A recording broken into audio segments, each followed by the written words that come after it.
Oke, hari ini siapa yang hadir atau hadir semua? Hadir semua. Oke, luar biasa sekali ya. Sebelum kita masuk ke kita punya materi, kita mengingat kembali materi kita minggu lalu tentang berpikir komputasional. Tentang berpikir komputasional. Ada yang masih ingat apa itu berpikir komputasional? Ya, Angel. Berpikir komputasional merupakan metode pemecahan masalah dengan menerapkan teknologi komputer aplikasi. Iya, kita tepuk tangan untuk Angel masih ingat tentang pertemuan kita yang lalu ya. Yang berikut, ada yang tahu empat pilar berpikir komputasional?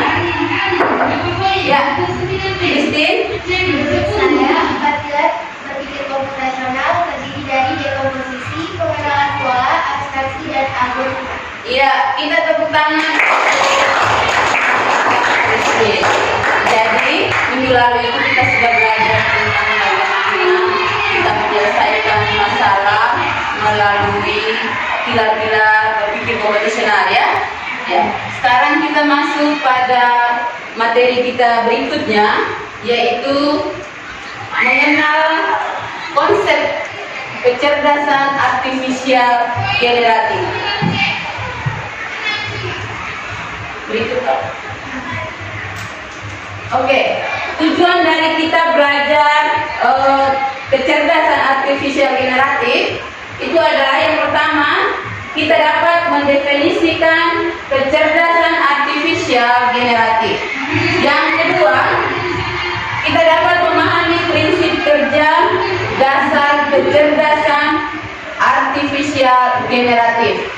Dan yang ketiga, kita dapat mengenali contoh penggunaan kecerdasan artifisial. Ya, sekarang Ibu tanya, apakah kalian pernah menggunakan aplikasi-aplikasi AI? Pernah? Pernah. Ya, seperti apa itu? Gemini. Ya, apa lagi? ChatGPT. Terus? Cici. Dan masih banyak lagi ya? Ya. Ketika kamu menggunakan aplikasi itu, bagaimana perasaan kalian? Senang. Karena semuanya serba instan ya. Ketika kalian klik untuk mencari jawaban dari tugas atau PR dari sekolah, itu kamu langsung dapat jawabannya. Tetapi ada tetapinya. Ketika kalian sering menggunakan AI, maka kemampuan literasimu menjadi berkurang. Seperti malas membaca, ya toh? Ya, ada buku dari atau ada catatan dari Bapak Ibu guru, kamu jadinya malas membaca karena kamu tergantung dengan AI tadi. Ada AI saya harus menggunakan. Jadi pesan Ibu, kita boleh menggunakan aplikasi AI, tetapi harus ada batas-batasnya.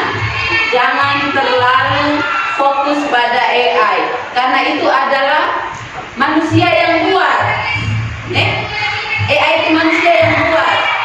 Jadi kalian juga bisa jadi programmer yang suatu saat bisa membuat AI. Misalnya si Kopong, dia buat satu program AI, maka namanya Kopong AI, Barat AI. Begitu ya? Ya, jadi kita harus bisa buat program. Jangan kita malas membaca. Bisa?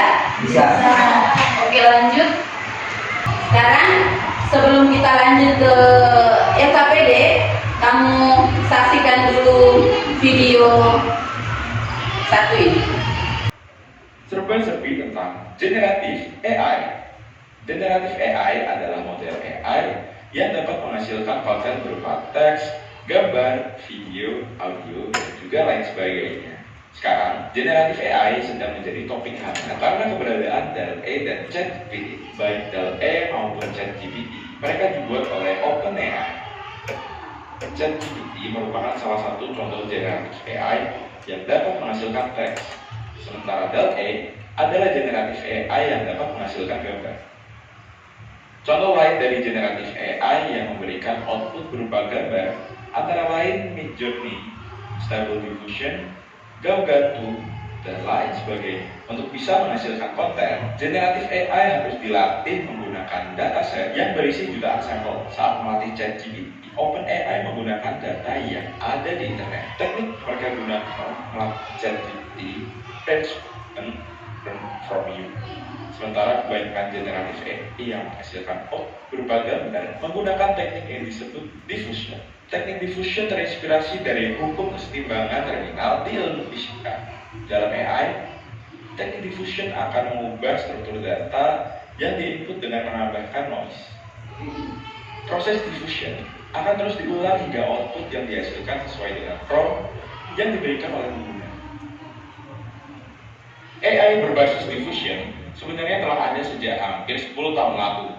Namun, OpenAI belum lama ini berhasil membuat teknik diffusion menjadi lebih efektif dengan menggunakan Contrastive Language Image Pre-training alias CLIP. CLIP akan memberikan skor pada output yang telah melalui proses diffusion.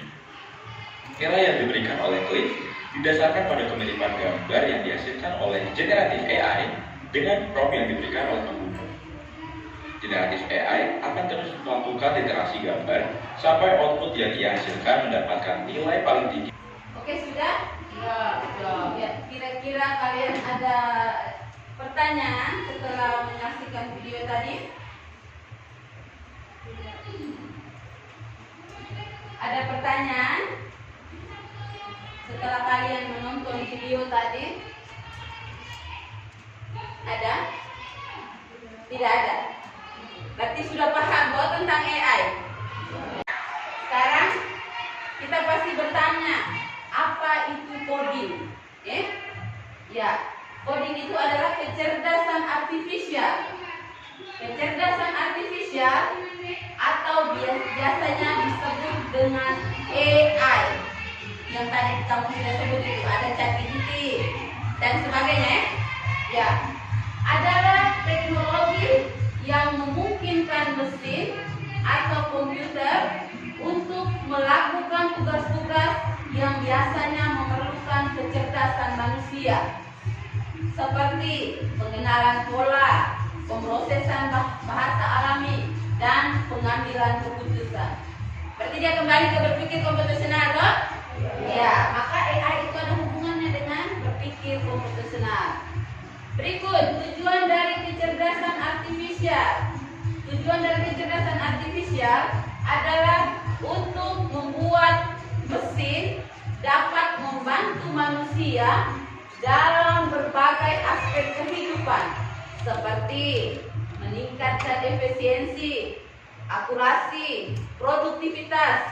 Namun, kecerdasan artifisial juga memiliki potensi resiko dan tantangan seperti kehilangan pekerjaan, privasi, dan keamanan data. Seperti yang tadi Ibu sudah sebut, ada resikonya juga kita menggunakan AI.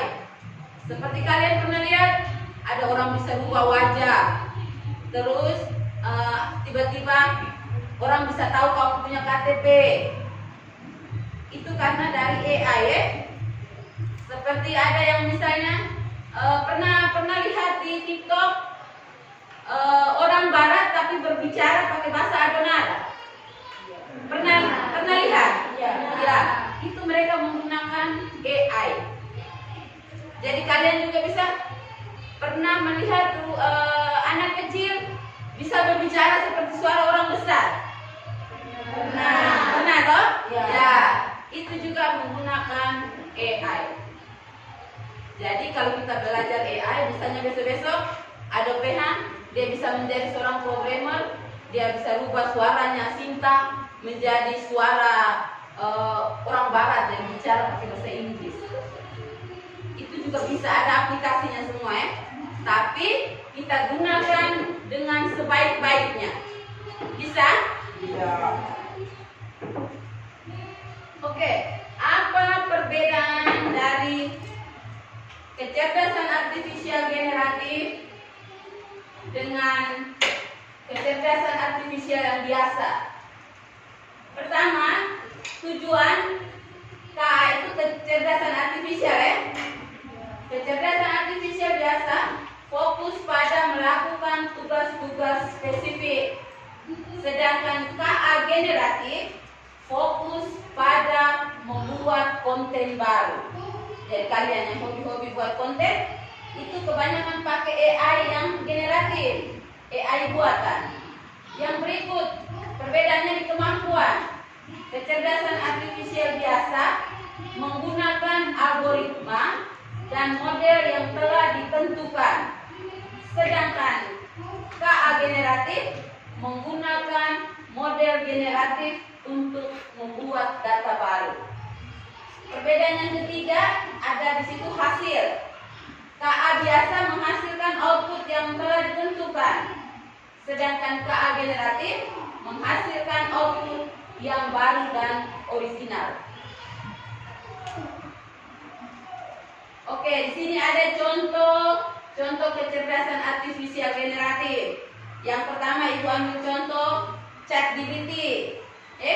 ChatGPT itu merupakan teks dapat menulis cerita, artikel dan kode program.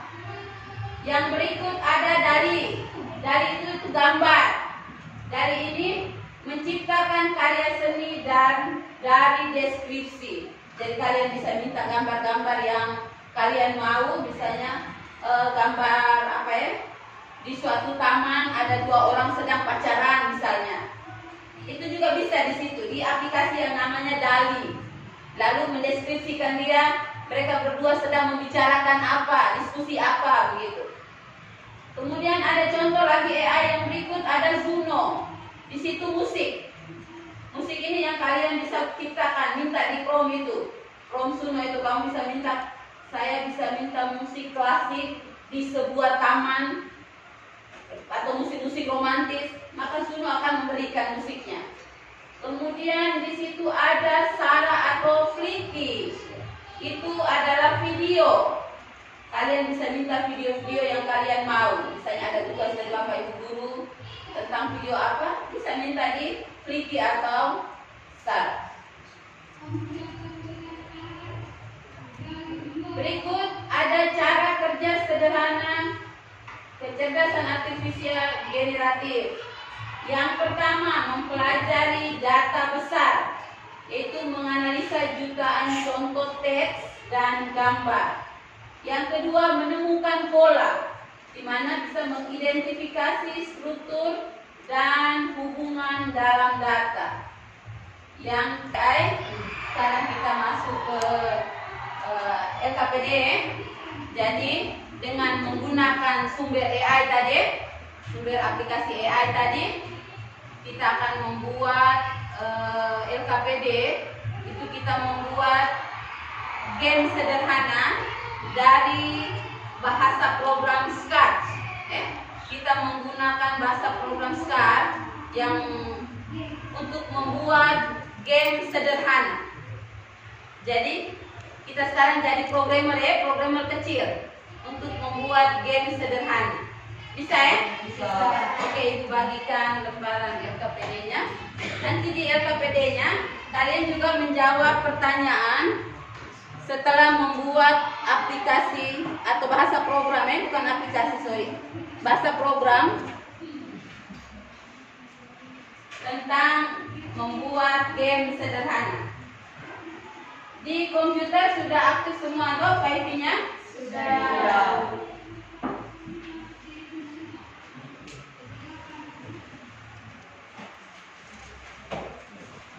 Ya, searching di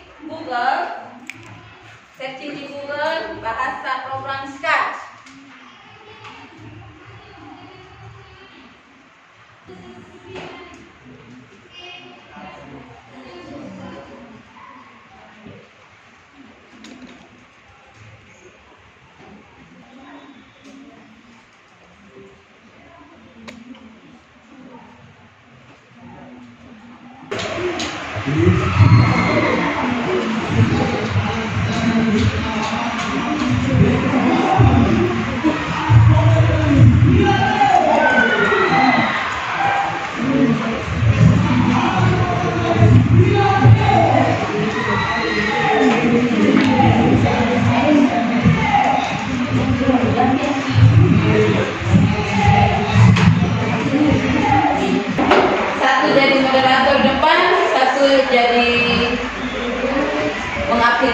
Terima kasih atas waktu dan kesempatan yang diberikan. Bahwa kami akan mempresentasikan hasil permainan kami. Saya memberikan kesempatan kepada teman saya untuk mempresentasikan. Baik, terima kasih atas waktu dan kesempatan yang diberikan. Sebelumnya selamat pagi untuk kita semua. Saya perwakilan dari kelompok kami. Saya berdiri di sini untuk mengaplikasikan bagaimana membuat sebuah game dari bahasa program SCAR. Di kelompok kami membuat sebuah game yaitu menangkap apel. Berikut saya akan menunjukkan bagaimana langkah-langkah dalam membuat game tersebut. Ya, kalian bisa lihat dia punya langkah-langkah seperti teman-teman dari sudah jelaskan pertama ya. Tadi ada kesalahan teknis di rumah lagi. Langkah yang berikut seperti tombol kontrol dan pilih selama. Kemudian kita klik tombol gerakan dan pilih ubaya sebesar negatif 5. Kemudian kita pergi ke tombol kontrol dan pilih zero. Langkah yang berikut kita pergi ke tombol operator dan pilih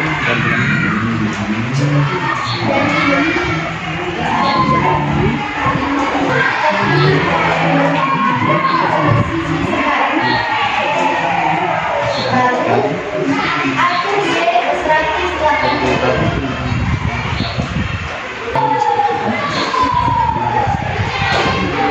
Dan berikut klik tombol perbedaan dan pilih ketika bendera diketik. Lalu menuju tombol variabel dan pilih atur skor belok. Kita mengubah nama variabelnya menjadi skor.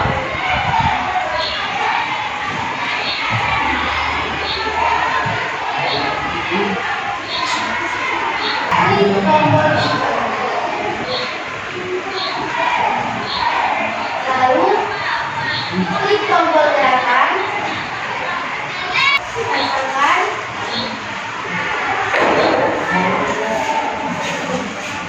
klik tombol suara, dan pilih mulai suara.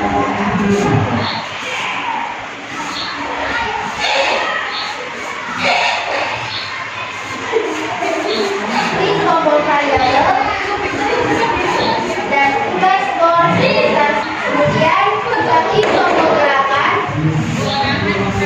dan pilih pergi ke posisi sekarang. Tombol kontrol, ketik ketika bendera diklik,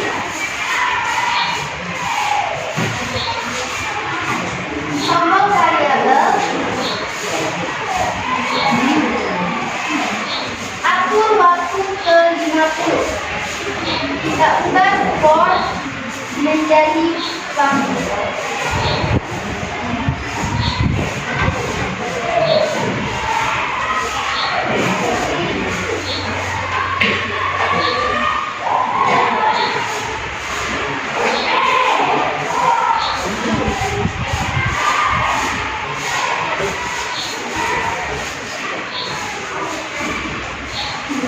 Kemudian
variabel. Kita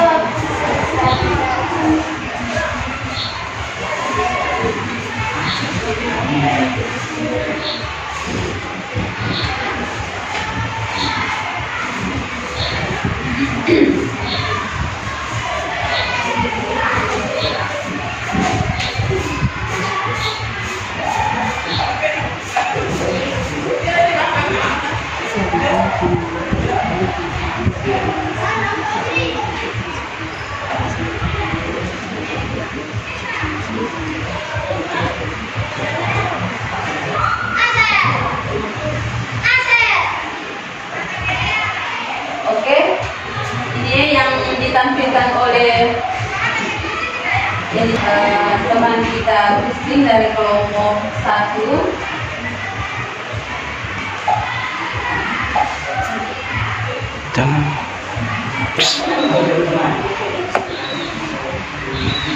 Ya, ini kalian akan menyaksikan hasil demonstrasi yang dilakukan oleh kelompoknya Christine, kelompok 1 ya. Ya, dia sudah menyelesaikan semua tadi langkah-langkahnya, kalian sudah lihat toh? Sudah. Ya, sekarang teman kita akan menampilkan hasil demonstrasinya. Oke.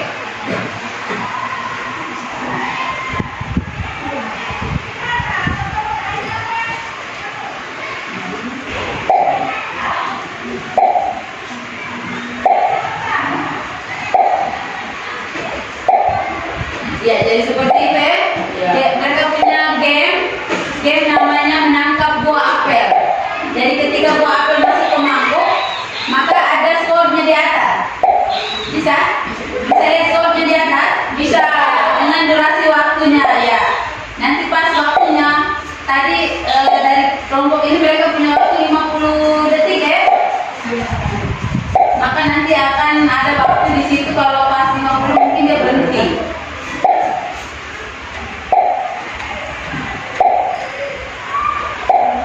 Jadi seperti itu hasilnya ya. Ini program tercilik dari SMP Negeri 2. Dia menghasilkan sebuah game sederhana. Kalian akan bisa membuat game yang lebih mewah lagi, misalnya mobil-mobil balap, bisa ya? Sudah? Oke. Terima kasih, kita tepuk tangan untuk sudah mengaplikasikan hasil demonstrasi mereka, yaitu membuat game menangkap buah dari program SCARS. Sudah ya? Oke, terima kasih. Mungkin bisa kembali ke tempat.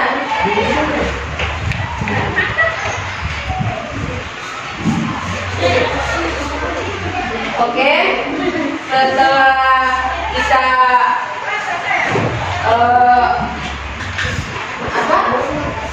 LKPD selesai, kalian juga sudah melihat, teman-teman sudah mendemonstrasikan hasil diskusi kalian di kelompok dengan menggunakan komputer. Ini kita menggunakan komputer, jadi namanya plug ya. Kalau yang minggu kemarin tanpa komputer itu namanya unplug ya. Sekarang kita menggunakan komputer, itu namanya plug. Oke, jadi kita sebelum Ibu memberi kesimpulan, Ibu minta dari kalian, mungkin ada pertanyaan atau hal-hal yang mungkin kalian belum tahu, bisa kalian tanyakan dulu sebelum Ibu masuk kepada kesimpulan.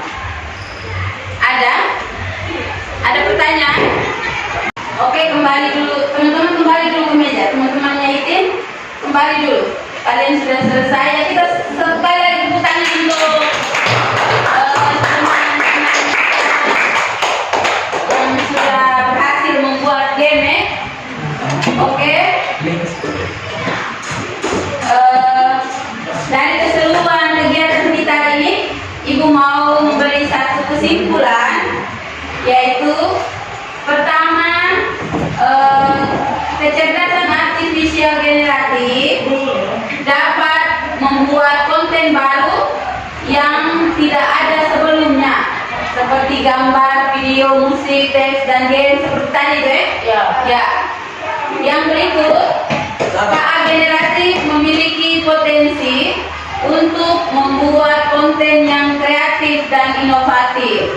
Ya seperti teman tadi dan kalian juga yang tadi yang sudah maju demonstrasi, itu kalian sudah kreatif dan inovatif dalam membuat game sederhana dengan menggunakan chat Yang ketiga, kecerdasan artifisial generatif memerlukan pengawasan dan pengaturan yang ketat untuk menghindari penyalahgunaan. Ya, ini yang bahaya Jadi kita juga harus ada pengawasan dalam membuat game. Jangan sampai kita membuat game tapi dengan hal-hal yang lain yang di luar daripada pendidikan.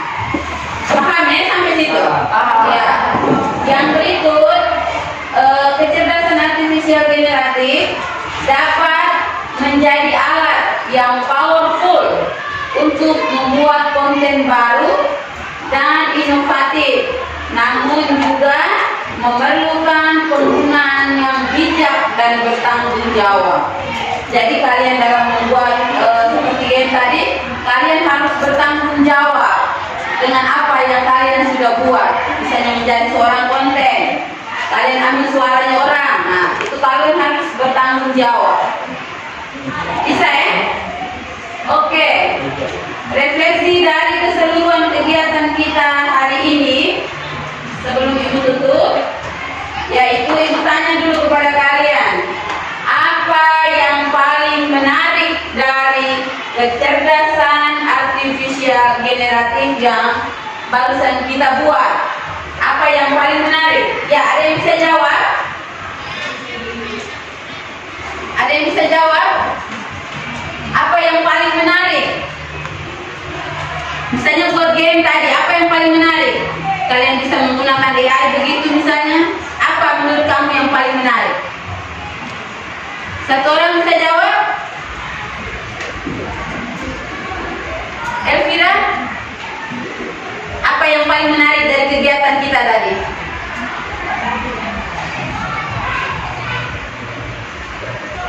Apa yang paling menarik dari kegiatan tadi yang kita buat game, dari awal kita dengan penjelasan, nonton video, apa yang paling menarik? Ray? Ya, Ray jawab. Apa yang paling menarik dari kegiatan kita tadi? Bisa membuat permainan. Bisa membuat permainan. Apa lagi? Bisa membuat permainan, ya, luar biasa. Terus, Itin sebagai programmer tadi apa kira-kira? Bisa memanfaatkan aplikasi AI. Bisa memanfaatkan aplikasi AI dalam pembuatan game, ya. Yang berikut, bagaimana perasaan Anda setelah mengikuti pelajaran hari ini tentang kecerdasan artifisial biasa dan generatif ini? Perasaan kalian? Senang karena senang bisa bermain game. Kita tidak sedang bermain game, anak.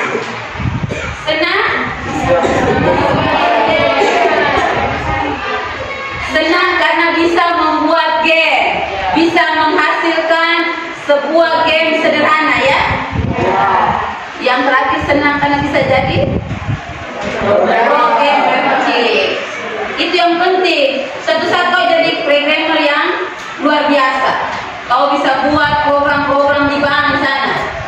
Tapi jangan buat program curi uang, Kita buat program-program yang luar biasa yang bisa dipakai di kantor. Misalnya, jangan jauh-jauh kita bisa buat program yang bisa dipakai di SMP Negeri 2 sekolah kita ini. Misalnya selama ini kamu membayar SPP dengan membawa kartu ke ruang TU untuk bayar. Kalian harus bisa punya ide bahwa tidak perlu lagi pakai kartu. Saya harus buat program yang saya dari rumah bisa bayar. Orang tua saya dari rumah bisa bayar. Bisa toh? Atau program-program yang lain lagi. Misalnya Misalnya besok-besok si Ado dia buka kios, maka dia tidak perlu lagi jaga itu kios. Dia buat aplikasi program yang orang datang tinggal tekan saja mana yang dia mau. Oh, minuman teh, maka dia tekan keluar minuman teh. Itu juga program AI. Atau dia buat mobil tanpa supir, seperti ada di Jepang, di Belanda, begitu. Naik mobil tapi tidak ada supir. Itu juga menggunakan AI ya. Bisa toh? Bisa. Oke, jadi kesimpulannya tadi bahwa dengan belajar kecerdasan artifisial maka kita bisa menjadi seorang programmer. Bisa ya? Bisa. Oke. Pertemuan kita terakhir sampai sini. Untuk minggu depan kita akan belajar lagi tentang kecerdasan artifisial. Tetapi kita belajar bahasa program berikutnya yang namanya Python. Dia hampir sama dengan C, tapi dia tidak ada balok-balok sepertinya, tidak ada kode-kode. Kita melalui ketikan. Itu nanti minggu depan baru kita akan belajar. Oke, kita minta satu orang untuk doa penutup. Kirim doa penutup untuk kita kembali istirahat. Berdiri.